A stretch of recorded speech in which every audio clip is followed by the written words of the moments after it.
What is food safety? Food safety or food hygiene is used as a scientific method or discipline describing handling, preparation, and storage of food in a ways up to prevent foodborne illness. The occurrence of two or more cases of a similar illness resulting from the ingestions of common food is known as foodborne disease outbreak. This includes number of routines that should be followed to avoid potential health hazards. In this way, food safety often overlaps with food defense to prevent harm to consumers. The track within this line of thought are safety between industry and the market and then between market and the consumer. In considering industry to market practices, food safety considerations include the origins of food including the practices relating to food labeling, food hygiene, food additives, and pesticide residues, as well as policies on biotechnology and food and guidelines for the management of governmental import and export inspection and certification system for foods. In considering market to consumer practices, the usual thought is that food out to be safe in the market and the concern is safe delivery and preparation of the food for the consumer. The next one is foodborne illness. What is foodborne illness? A disease that is carried by food contaminated by bacteria and other foodborne germs. The toxins they produce can make people sick and sometimes deadly. And this is the classification of foodborne illness. The first one is foodborne infection. A foodborne infection is an inflammation of stomach and bowels. The infection can happen when you eat or drink something that is contaminated by a bacteria, virus, or parasite.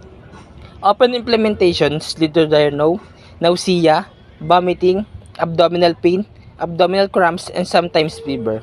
A foodborne infection can last between 1 and 3 days. The next classification is foodborne intoxication. It's caused by consumption of food containing toxins. Toxins cause foodborne diseases such as gastrointestinal and systematic disorders. Staphylococcus intoxication, emetic poisoning of Bacillus cereus, botulism, toxigenic molds, poisonous mushrooms, and biogenic amines are discussed in this chapter. Wash your hands with warm water and soap for at least 20 seconds before and after handling food, and after using the bathroom, changing diapers, and handling pets. Wash your cutting boards, dishes, utensils, and countertops with hot soap water after preparing each food item. What is personal hygiene? Personal hygiene protects the human body from many diseases such as diarrhea, poisoning, scabies, pneumonia, eye and skin inflammation, lice, cholera, and dysentery, and reduces the possibility of influenza spread. It also reduces the spread of germs, microbes, and the diseases they cause. Good personal hygiene is one of the best ways to protect yourself from getting gastro or infectious diseases such as COVID-19, colds, and flu. Washing your hands with soap removes germs that can make you ill. Maintaining good personal hygiene will also help prevent you from spreading diseases to other people. Personal hygiene includes cleaning your body every day, washing your hands with soap after going to the toilet, brushing your teeth twice a day, covering your mouth and nose with a tissue or your sleeve when sneezing or coughing, washing your hands after handling pets and other animals. Why personal hygiene is important? Good hygiene is vital because it helps prevent you and your children from getting or spreading germs and infectious diseases.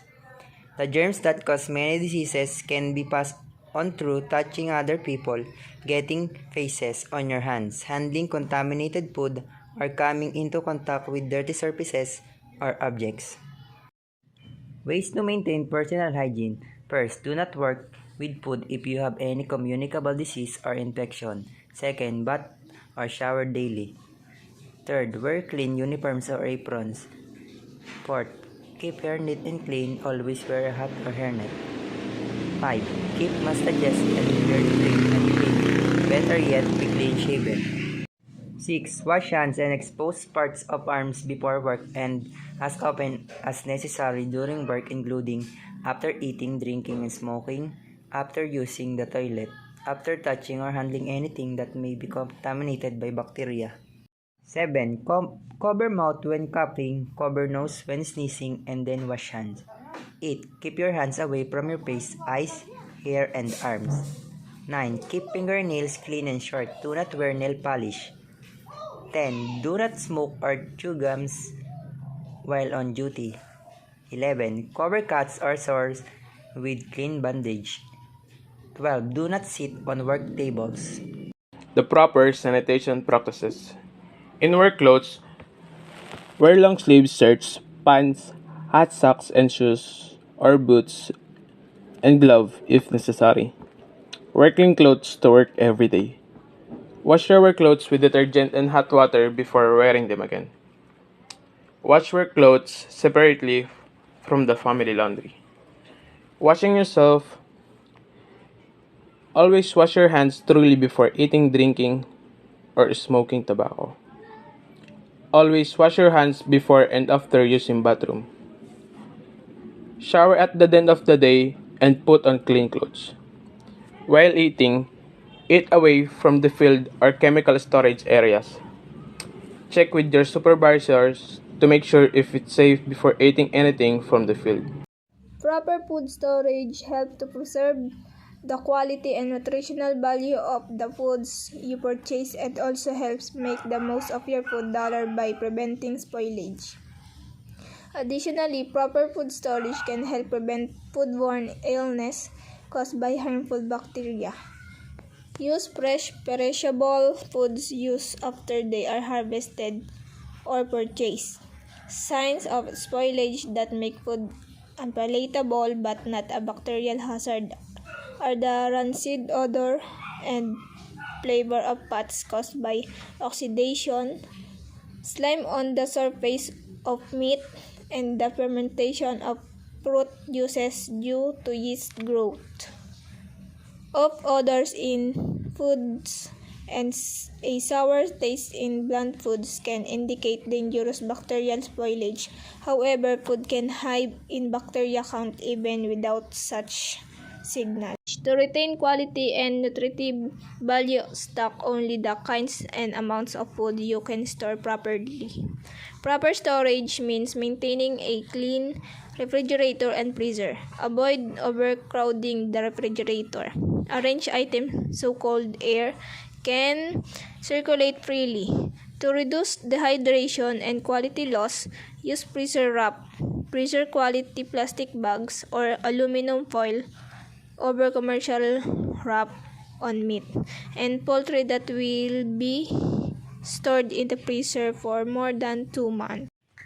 It maintains the proper use of tools, and it is important because the tools we use can also give us value. So every tool should be taken care and clean to last us.